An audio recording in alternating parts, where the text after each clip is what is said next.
Psi Zeta sorority, and I would like to welcome to the stage Antia Harris.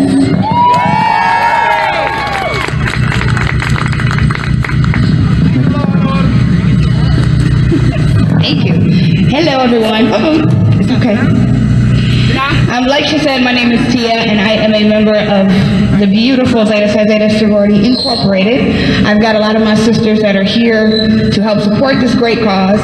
We are primarily an LGBT-based sorority, but we accept all women, regardless. So if you want any more information, please come and see us. I had a speech written, but I'm gonna go off my heart. Yeah. Y'all have to forgive me, I just had a baby on the 29th, so. My hormones are still there, I'm sorry. But I speak from all three sides of the spectrum. I was raped. I'm a product of rape. Yeah. And I was also in domestic violence marriage. I know that now. Trust me, I do. But growing up, you don't know. You don't know. I was first raped when I was 14 years old. No. Yeah. It's always the deacon of the church. It's always someone in power that we are supposed to, as women and as little girls, trust. Our uncles, our fathers, our cousins, our aunts, our sisters. I was sexually assaulted in college, date raped, for the second time. Spoke out and no one heard me. No one believed me. Why? Because I came out as a lesbian. And a lot of people know that a lot of, and I'm not saying it's every man, so please don't take this the wrong way, but a lot of men feel that if you're gay or bisexual or bi-curious or pansexual or even polygamous, that you don't know what it's like to be with a man. So I'm going to teach you what it's like to be with a man. So I dealt with that. But I'm a victim, I'm not a victim, I'm a victor. And I've always said that. Fast forward, I got married in 2007 to a woman. At the time, it was illegal here, so we went to Canada. We were together for 3 years before we said I do. And the night that we said it, it was the first time that she put her hands on me. Because I didn't wear the right outfit for our honeymoon. And it went on for a year, and I silenced myself. And I didn't speak out because I was ashamed and I was scared and I felt like I had no one because she had isolated everybody from me. Sisters, friends that I hadn't spoken to in years, and they blamed me for it. But see, people don't understand that when you're a victim, you cry silently, but you really want someone to hear you.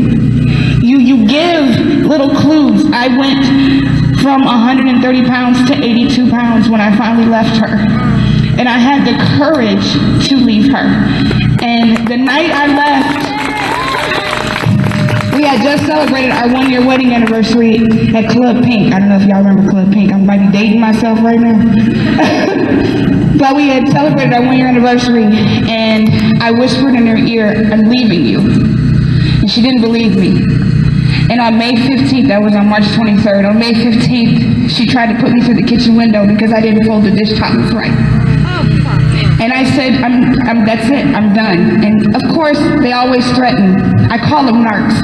Narcissists, anytime you have an abuser, they're narcs. And she was my narc. And every time we argued, or every time she fought, or every time she called herself whooping my ass, that's what she said. She would threaten to leave me. But this time I took my autonomy back and I said, I'm going to leave you. And I packed my bag. And I ran to New York. And I stayed there for a year, found out that I was pregnant.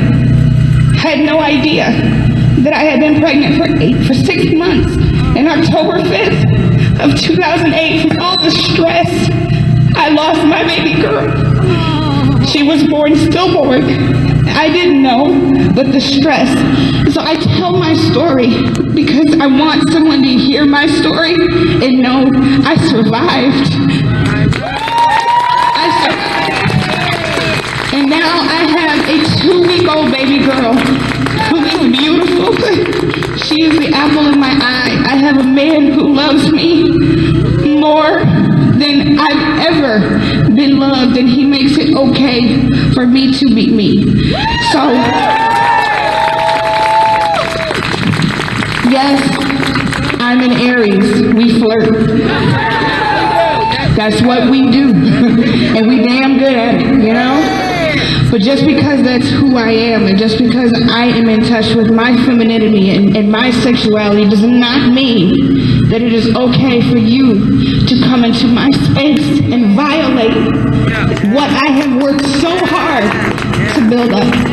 So I tell my story, and I continue to tell my story, because hopefully someone even here that feels ashamed or has been silenced, or even this is your first step into coming into who you are and gaining your strength and gaining your womanhood back, take it from me that you can do it.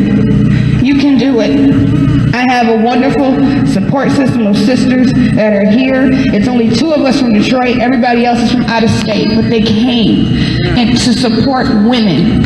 And not just women, what we call natural women, but our trans sisters and brothers too.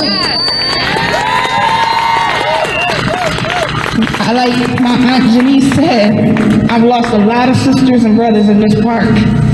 I've witnessed a lot of murders in this park.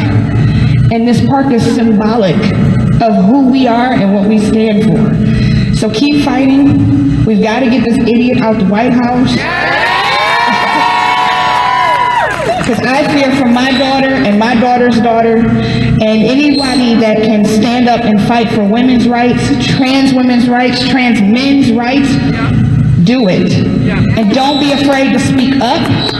Don't be afraid to tell your story, and fuck them if they don't like it. That's right.